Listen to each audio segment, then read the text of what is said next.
கர்த்தருக்குள் பிரியமான சகோதர சகோதரர்களே, உங்கள் யாவருக்கும் ஆண்டவர் இயேசு நாமத்திலே வாழ்த்துக்களையும் வணக்கங்களையும் தெரிவித்துக் கொள்கிறேன். இன்றைய நாளில் நாம் ஆதியாகமம் 35ஆம் அதிகாரத்துக்கு செல்லுகின்றோம். இந்த 35ஆம் அதிகாரத்திலே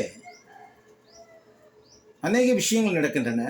முக்கியமாக யாக்கோபு தன்னையும் தன் குடும்பத்தையும் தேவனுக்குள்ளாக சீர்திருத்துகிறார். அந்த ஒரு விஷயம் அங்கே நடக்கிறது. இங்கே யாக்கோபுக்கு ஒரு உயிர்ப்பித்தல் தேவைப்பட்டது.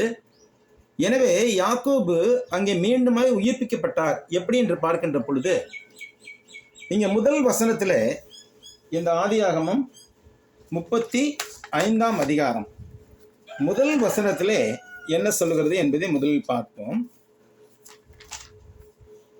தேவன் யாக்கோபை நோக்கி, நீ எழுந்து பெத்தேலுக்கு போய் அங்கே குடியிருந்து நீ உன் சகோதரனை ஏசாவின் முகத்துக்கு விலகி ஓடி போகிற போது உனக்கு தரிசனமான தேவனுக்கு அங்கே ஒரு பலிபீடத்தை உண்டாக்க என்றார். இது ஏன் இதை சொல்லுகிறார்? இந்த நாட்களிலே யாக்கோபின் வாழ்க்கை யாக்கோபின் குடும்பத்தினுடைய வாழ்க்கை மிகவும் சீரழிவுக்குள்ளாயிருந்தது. அவர் அந்த பெத்தேல் என்ற இடத்திலே பொருத்தனை பண்ணி கொண்டார் தேவனிடத்திலே. நான் போகிற வழியிலே நீர் எனக்கு துணையாய் இருந்து எனக்கு உண்ண ஆகாரமும் உடுக்க உடையும் கொடுத்தால் தேவன் என் தேவனாய் இருப்பார். நான் சம்பாதிக்கிற எல்லாவற்றிலையும் தசமபாகம் செலுத்துவேன். இந்த இடம் தேவனுக்கு ஆராதனை ஸ்தலமாகும் என்று சொல்லி 3 பொருத்தனைகள் பண்ணி கொண்டார். ஆனால் தேவன் என் தேவனாய் இருப்பார் என்ற பொருத்தனையை காத்து கொண்டாரா? நிச்சயமாகவே இல்லை என்று தான் சொல்ல முடியும். அப்படி காத்து கொண்டு இருந்தால் தீனால் அனாவசியமாக ஊரை சுற்றுகிறே பார்க்க போகிறேன் என்று சொல்லி போய் கற்பிழந்து போயிருக்க மாட்டாள். அதன் நிமித்தமாக லேவியும் சிமேனும் கொலைகாரர்கள் ஆகியிருக்க மாட்டார்கள். இதற்கெல்லாம் அடிப்படை காரணம் இன்னொன்று இருந்தது. ராக்கேல் தன் தகப்பனை சொரூபங்களை தேடிக் கொண்டு வந்திருந்தாள். அந்த சொரூபங்கள் வைத்துக்கொண்டு அவர்கள் விக்கிரகனை செய்து கொண்டிருந்தார்கள். இதை யாக்கோபுக்கு தெரிந்திருந்து கண்டுகொள்ளாமல் விட்டுவிட்டான். தீனாளின் துயரமான நிகழ்வுக்கு பின்புதான் யாக்கோபுக்கு புத்தி தெளிந்தது. அதுல இங்க தேவன் சொல்றார், அங்கே உனக்கு தரிசனமான தேவனுக்கு ஒரு பலிபீடத்தை உண்டாக்கி போய் அப்படின்னு சொல்லி சொல்றார்.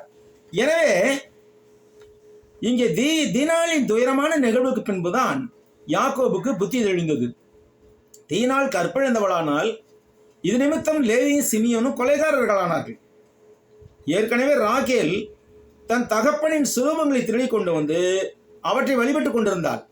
இத்தகைய ஒழுங்கற்ற நடக்கையை விட்டு யாக்கோபின் குடும்பத்தை மீட்டு கொண்டு வர தேவன் திட்டமிட்டார். யார் நிமித்தமாக? யாக்கோபினுடைய தாத்தாவாகிய ஆபிரகாமின் நிமித்தமாக. எனவே தேவன் யாக்கோபை நோக்கி, நீ எழுந்து பெத்தேலுக்கு போய் அங்கே குடியிருந்து நீ உன் சகோதரனாய் ஏசாவின் முகத்துக்கு விலகி ஓடி போகிற போது உனக்கு தரிசனமான தேவனுக்கு அங்கே ஒரு பலிபீடத்தை உண்டாக்கு என்றார். அப்பொழுது யாக்கோபு என்ன செய்கிறான்?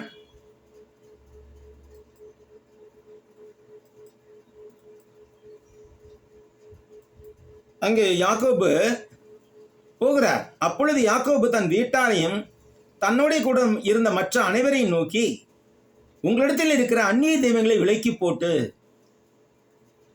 உங்களை சுத்தம் பண்ணி கொண்டு உங்கள் வஸ்திரங்களை மாற்றுங்கள் என்று கூறினான்.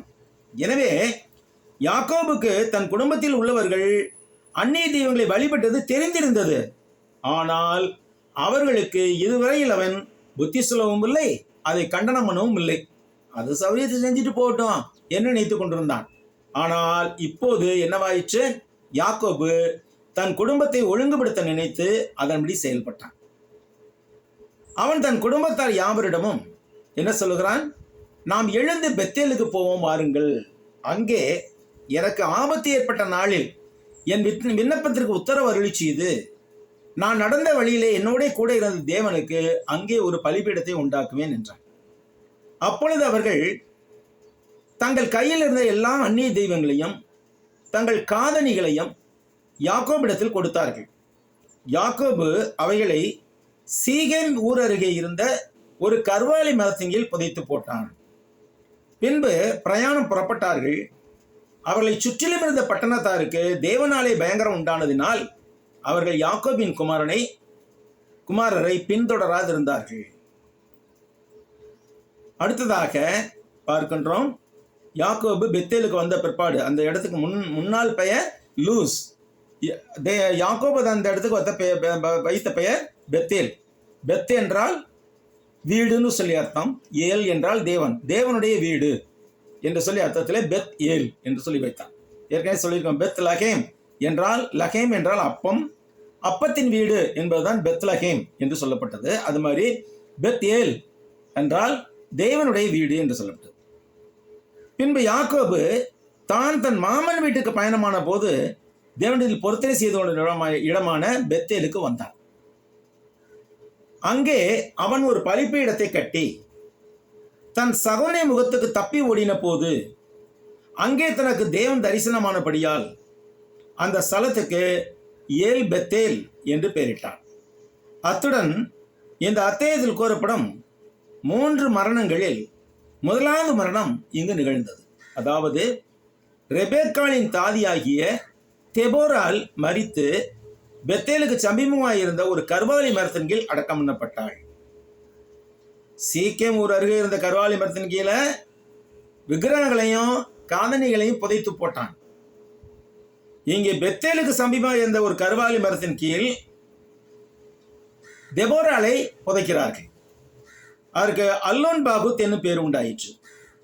இதே பெயருடைய வேறொரு பெண் பின்னாளில் நியாயாதிபதியை எழுப்பினாள் என்று நியாயாதிபதி புத்தகத்தில் நாம் பார்க்கின்றோம். நியாயாதிபதி 4ஆம் அதிகாரத்தில் நாம் அந்த தெபோராளுடைய வரலாறை பார்க்கிறோம். அந்த தெபோராள் வேறு, இந்த தெபோராள் வேறு. பிரியமானவர்களே, இந்த காரியங்களை நான் நேற்றே கூறியிருக்க வேண்டும். ஆனால் நேற்று வேறு சில அவசரமான வேலைகள் வந்துவிட்டதால் ரெக்கார்ட் பதிவு பண்ண முடியவில்லை.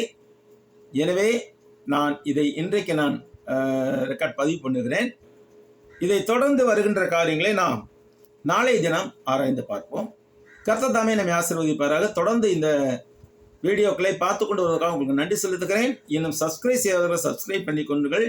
இன்னும் மற்றவர்களுக்கு இதை அறிமுகப்படுத்துங்கள். வேதாகமத்தினுடைய காரியங்களை மிக சுருக்கமாக ஒவ்வொரு நாளும் பார்க்கின்றோம். வாரத்தில் 4 நாட்கள், திங்கள், புதன், வியாழன், சனி ஆகிய 4 நாட்களில் இந்த காரியங்களை பார்க்கின்றோம். மற்றவர்களுக்கும் இதை சொல்லுங்கள். நன்றி, வணக்கம்.